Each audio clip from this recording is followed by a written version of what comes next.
Jelajahi cara baru mendapatkan informasi. Download Metro TV Extend sekarang.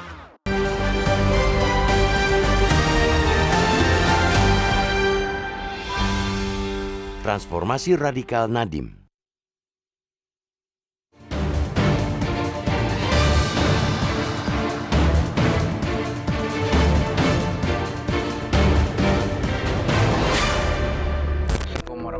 Menteri Pendidikan, Kebudayaan, Riset dan Teknologi atau Mendikbudristek Nadiem Makarim lagi-lagi membuat gebrakan. Kali ini melalui Permendikbudristek nomor 53/2023 tentang penjaminan mutu pendidikan tinggi, Mas Menteri, demikian sapaannya, mengeluarkan aturan baru terkait skripsi mahasiswa S1 dan publikasi ilmiah untuk mahasiswa S2, S3. Dalam aturan tersebut, mahasiswa bisa membuat tugas akhir dalam bentuk bukan hanya skripsi saja, melainkan dalam wujud proyek, prototipe, atau bentuk lain yang dikerjakan secara individu maupun kelompok. Sementara mahasiswa program magister, magister terapan, doktor maupun doktor terapan tetap wajib diberi tugas akhir, namun tidak wajib terbit di jurnal. Menurut Menteri Nadiem, aturan baru ini sebagai bagian dari program Merdeka Belajar yang digagasnya. Baginya, ukuran kompetensi seseorang tidak hanya lewat penulisan ilmiah saja. Namun demikian, Nadiem menyerahkan implementasi keputusan yang tidak mewajibkan skripsi dan publikasi di jurnal tersebut pada masing-masing perguruan tinggi. Keputusan ini tentu disambut dengan tanggapan beragam. Sejumlah kalangan mengkritik kebijakan Mendikbudristek menghapus kewajiban menulis skripsi dan publikasi ini. Umumnya para pengkritik menilai penghapusan kewajiban ini membuat mahasiswa menjadi malas untuk menulis artikel atau tulisan ilmiah. Apalagi kampus-kampus kini terus menggenjot mahasiswa dan dosennya melakukan publikasi di jurnal bereputasi agar institusinya bisa bersaing di kawasan nasional maupun regional. Sebagaimana diketahui, salah satu indikator produktivitas perguruan tinggi berkualitas yaitu banyak publikasi ilmiah terutama hingga level internasional.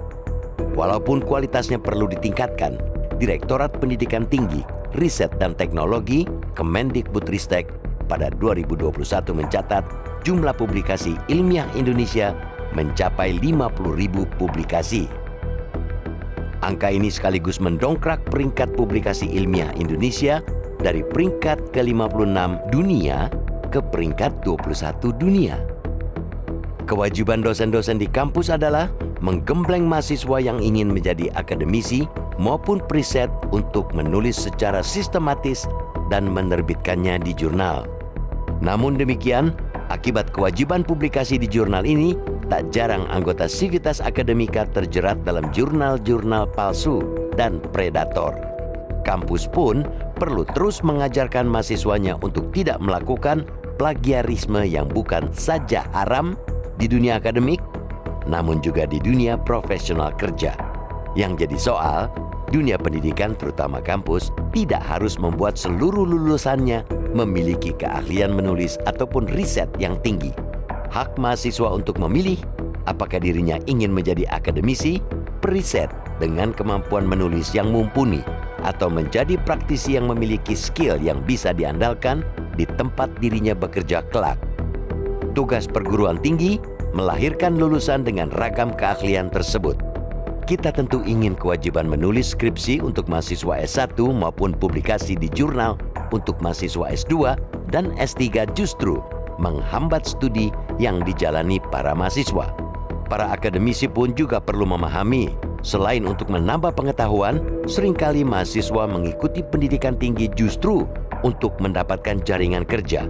Praktek seperti ini sudah lazim diterapkan di banyak negara yang sudah maju sistem pendidikannya seperti di Eropa, Amerika Serikat, Australia, dan sejumlah negara di Asia lainnya.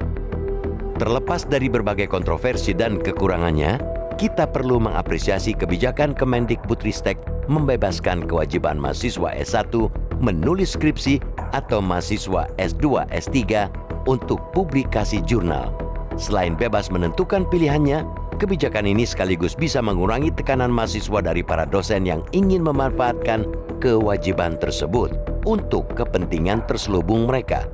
Pasalnya, tak jarang sejumlah akademisi pemalas mencoba menitipkan namanya agar bisa dijadikan penulis kedua atau ketiga ketika publikasi ilmiah dilakukan. Kebijakan Nadiem ini merupakan transformasi radikal pendidikan tinggi di tanah air. Pendidikan sejatinya membebaskan manusia menjadi dirinya sendiri, memanusiakan manusia. Pendidikan bukan menciptakan robot-robot yang memberhalakan formalitas tanpa memahami esensi sebagai insan akademik yang harus berguna bagi masyarakat.